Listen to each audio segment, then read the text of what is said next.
Let's talk about love and relationships. This is, I think, is a very important step or point on the life timeline of any human being. Yeah. So what is your story with love and relationship, and how did it unfold?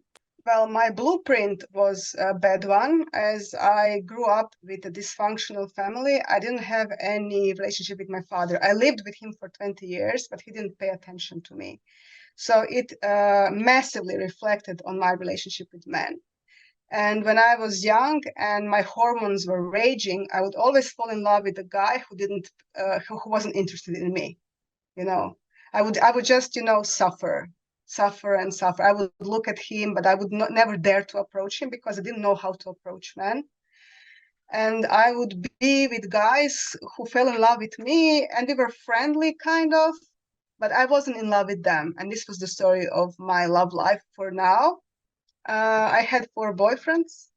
I had many guys that I fell in love with, and some of them really resembled my father because I was constantly looking for the love of my father, which I couldn't get. But like I said, I would be with guys that I didn't love. So my first boyfriend, he was a nice guy. He was older than me, like 13, 14 years older.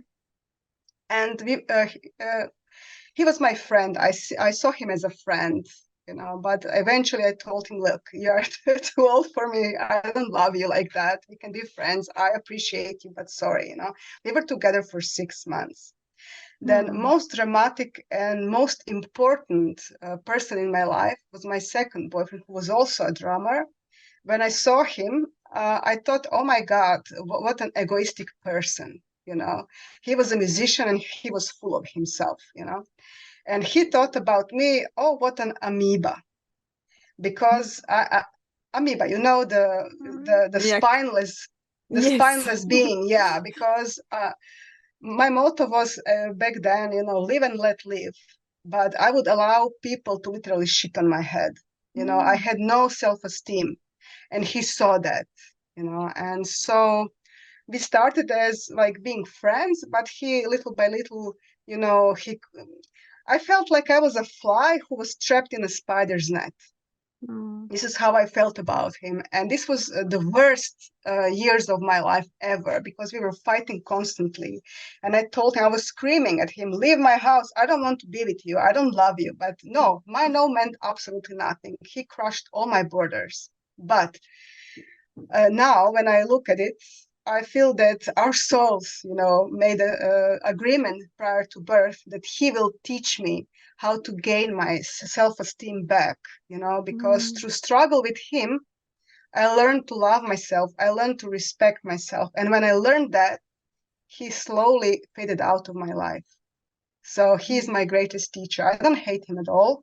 I wouldn't want to be with him now, of course, but I appreciate what he has done for me on a soul level, really.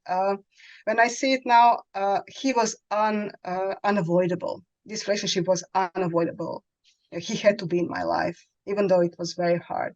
And then I had 2 more attempts that failed because it was just superficial and empty. And then when I was 30, I just stopped dating men, and that was it. So I'm single for like 15 years now. Yeah.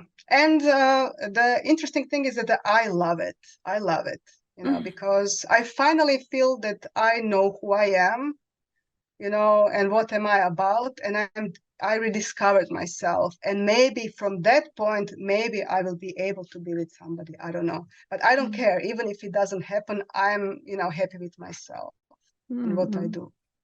Yeah, so that also was a journey. Yeah, of course.